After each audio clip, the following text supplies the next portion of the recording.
Hi everyone, I am going to do something different today. I'm not working with alcohol inks. I'm going to show you how to do a glitter ombre two different ways. So both of them are the epoxy method, but they're just two very different ways of accomplishing an ombre look. We're going to use the epoxy method. So I have an epoxy, well, it's not really an epoxy mat, it's from the dollar store shelf liner here, so that I don't, if I drip, I'm not going to drip epoxy on anything important. I have a little bit of epoxy here that I mixed up. This is way too much for what I'm about to do. When you're using the epoxy method to do glitter, you use less epoxy than you would Mod Podge. I know people put way too much epoxy on and then everything's too wet and they have to put it on a spinner, and that's not the way it's supposed to go. So I'll just quickly get epoxy on these two cups. So this one is going to be just a spray paint with a cheater glitter, because I couldn't find a good glitter this colorish for the person who this is for. And so I did my spray paint in an ombre. It takes short, quick little bursts of the paint and working back and forth until you get the blend the way you want it. Maybe I'll show you that another time, but you just keep working back and forth, and you hold the can as far away as you can to get it to blend nicely in the middle. So that one's going to be just the spray paint with a cheap glitter over top of it, and this one is going to be a turquoise and a white glitter blended together. So as you can see, I've done exactly the same thing as I done on that one with the paint, but you want, if possible, if at all possible, you want your base to be as close to your glitter color as possible, because if there are any possible gaps or anything, you're going to not see them as much if the base is the same color, and it's going to use actually less glitter to cover fully if the base is the same color as the glitter you're using. So I'm going to just start with this one. And I'm going to just dip my finger into the epoxy, and like just a little bit, that's all I have on here. And I'm going to start at the bottom and I'm going to pull it down, and you only want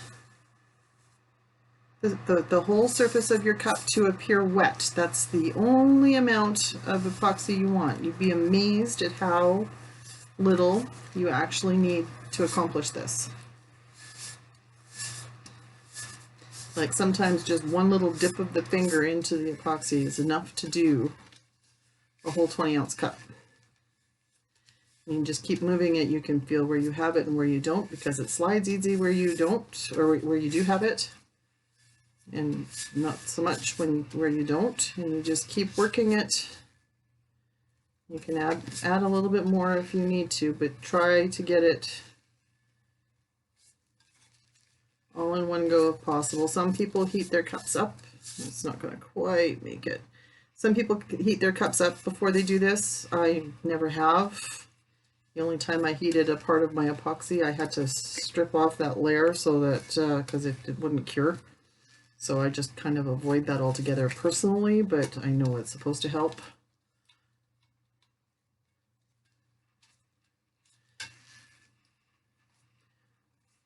And just go all the way around and make sure that the whole surface is covered, because wherever you don't have epoxy, of course, the glitter is not going to stick to it. And it's easy to see because it's wet. It just looks wet.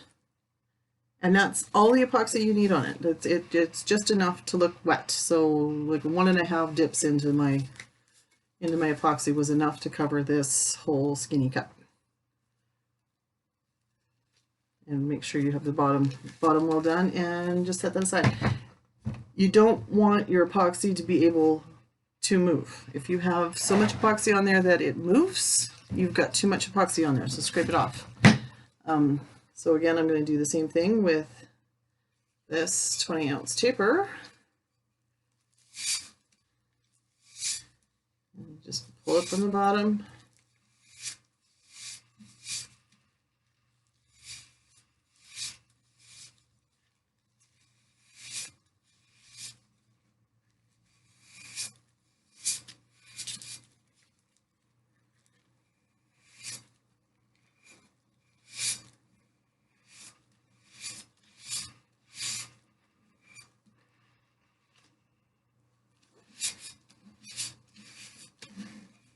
Just make sure you cover the whole cup.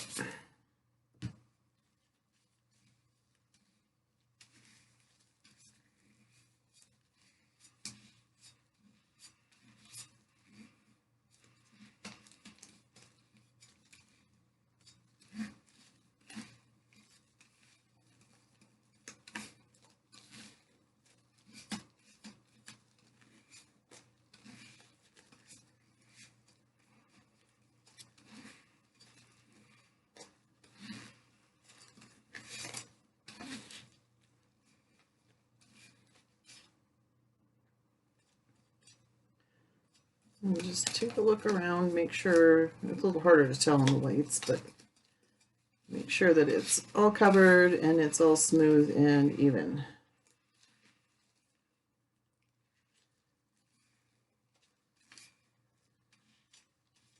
Okay, so we have our cups covered with epoxy. This is not counting as a layer of epoxy if you're talking layers. And we have just as much, just about epoxy as we started with. I'll set that aside, and if there's time, I'll throw that into a mold and do something with it. And then we're going to take this glove off because I don't need that anymore right now. Just wipe any epoxy off with this other glove. I'm going to keep this one on because, well, glitter is about to be everywhere. So, and I don't want it sticking to my hand. So I'm going to do this one with the cheek glitter first. I have, this one's called Wanderlust. These are both of these cups come from Robin at Pressing Images. They are my favorite cups, especially the skinnies. I love these skinnies. So all I'm going to do is I'm going to take this glitter. It's called Wanderlust. It's a white iridescent glitter, and I'm not going to do it on top of this. I'm going to do it on top of a piece of parchment down here so I can catch my glitter. And I'm just going to start sprinkling my glitter on. This has maybe got too cool of a iridescent for this particular shade of green.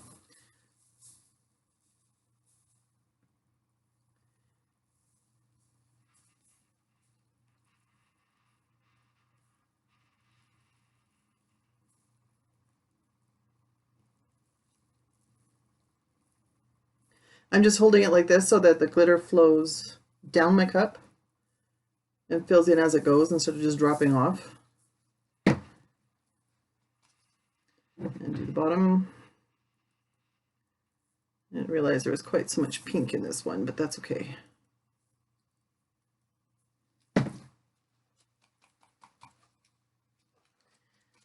Tap it off, and we have what appears to be, I don't know if this is not focusing, what appears to be a glitter ombre, but it's really not. It's done with spray paint, and it's so, actually once you get the spray paint part down, it is so incredibly easy to do. You just need to take your time while you're spray painting, and it saves you so much time with your glitter blending. If I get on the edge right there.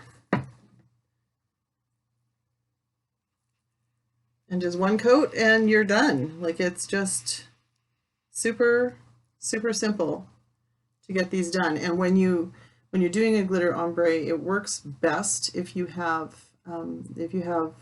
two iridescents together, two holographics together, so that the sparkle is kind of the same in both of them. It helps with the blending if that's possible to do. So when you're doing it this way, it's all the same because it's the same glitter throughout the whole thing. It's just the spray paint that's ombreed, and it really fools your eye into thinking that you have this beautiful glitter ombre when really you didn't ombre the glitter at all. So one of my favorite things to do, because it's quick and easy, and I could easily get away with doing that with this other one that I'm doing, but I'm not going to do that. So let me just gather up my glitter here.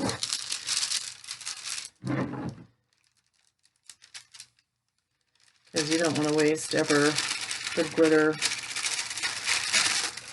And I don't want to mix it with the glitter I have coming behind here. So that is that one. This one, I have a really pretty turquoise and white. Now the turquoise is more iridescent than the white, and it's doesn't have the same kind of shimmer and shine, but we'll see how this one goes. And like I said, we could very easily, because I've ombreed the spray paint already, just do what I just did there and quick bing bang boom done. But I want to show you how to ombre two colors together. Some people do the tea strainer.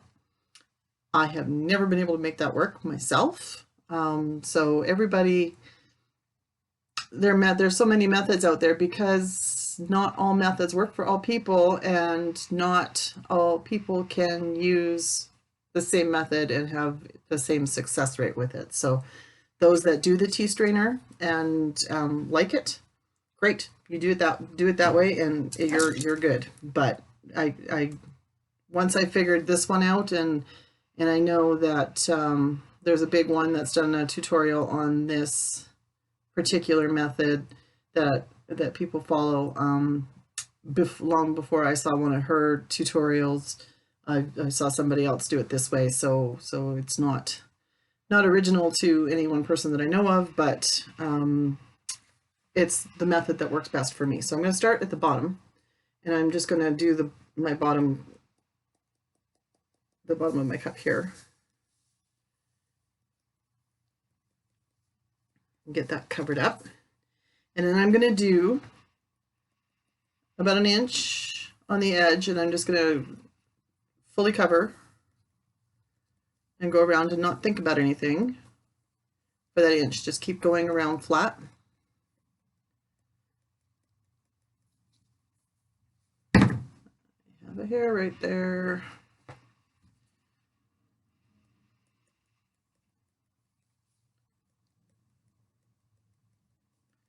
Okay, so I'm just going to shake off my excess a little bit there.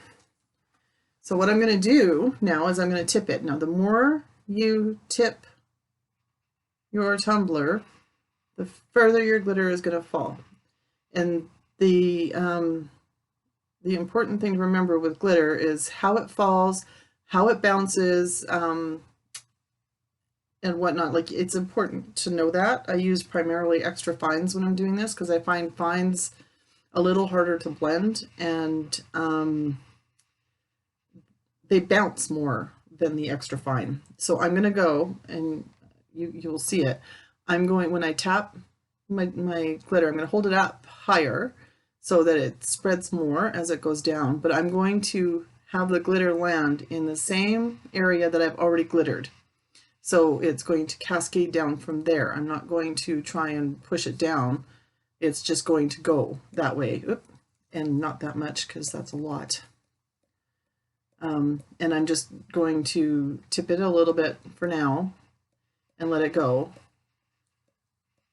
And I'm just going to keep going over the same spot that I've already glittered and let it cascade down. You want gaps and spaces to carry through, so your second color can come in and blend into it. So we're not going for a really full coat here. We're just, and that's why part of the reason why. And the further down I want my glitter to go, the further up my hand goes, and the further I tip my tumbler. I don't know if you can see or not. I've got glitter coming. I guess it would help if I put it in the camera.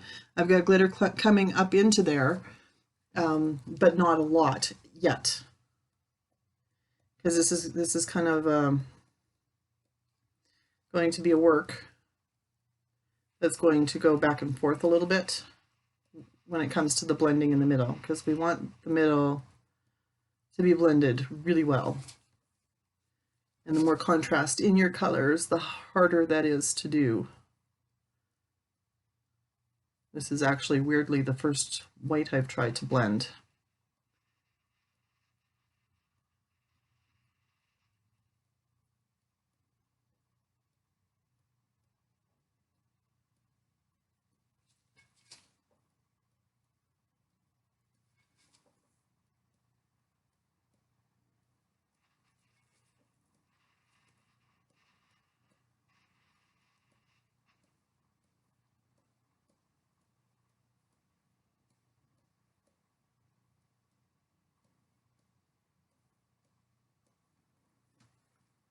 Okay, so we've got the teal glitter coming up into the white a little bit. This camera is terrible. Will it focus on my hand? I keep seeing people do this. Anyway, we got the teal coming up into the white a little bit, and there's still lots of space in there for white to fill in. So I'm just going to clean up my teal glitter here.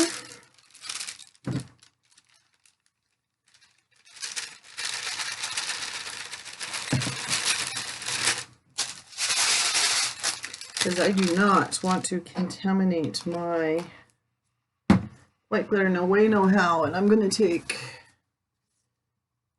these lint rollers, your best friend when you're dealing with glitter. I'm going to take my lint roller over my paper here so that I just make sure I pick up all of the teal.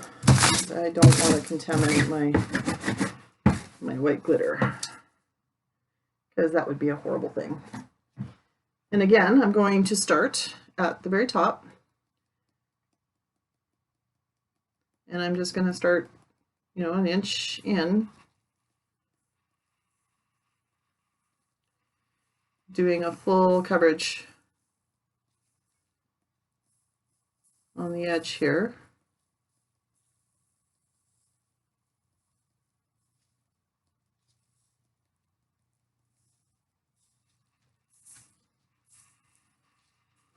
And then I'm going to,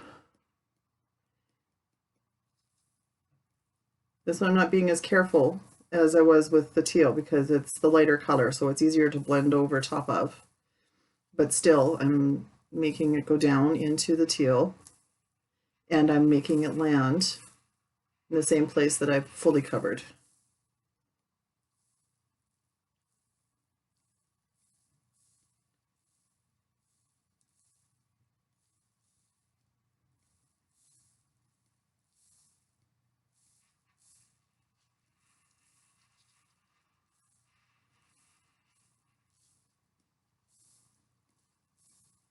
And it's just going to bounce and go down and fill in the spots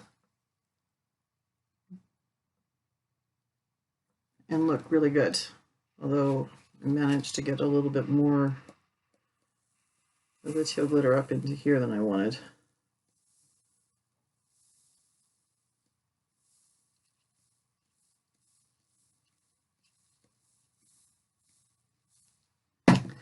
Maybe where the decal goes.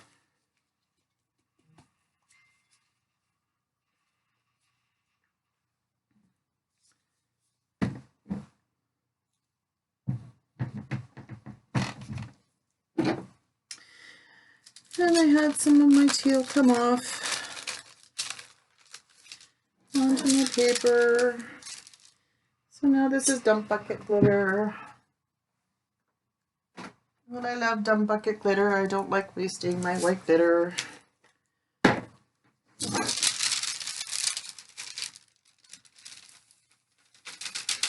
At all. My dump bucket is looking really quite quite lovely. I need to put that on something because look at how sparkly and colorful this loveliness is. I guess you can't really, I can't get a good angle without spilling it all over myself, all over my computer. So now I'm going to take this teal again, and I'm going to just go over it just again a little bit.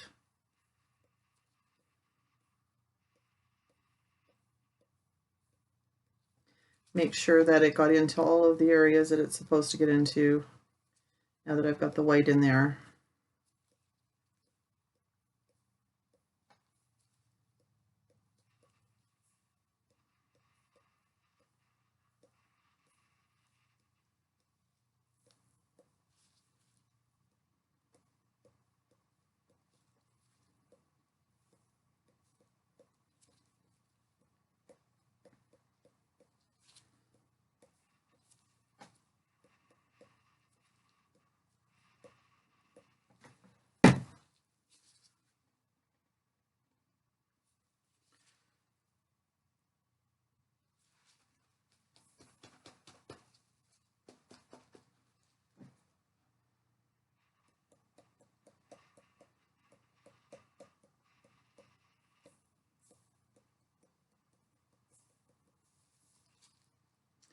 Did a black to royal blue one. It was absolutely stunning.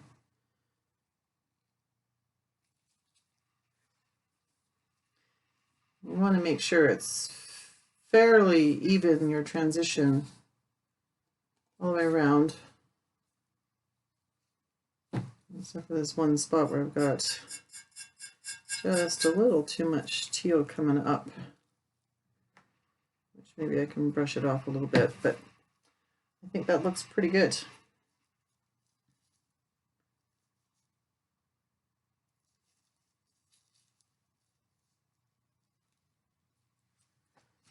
So that's two different ways to do an ombre using the epoxy method for glittering.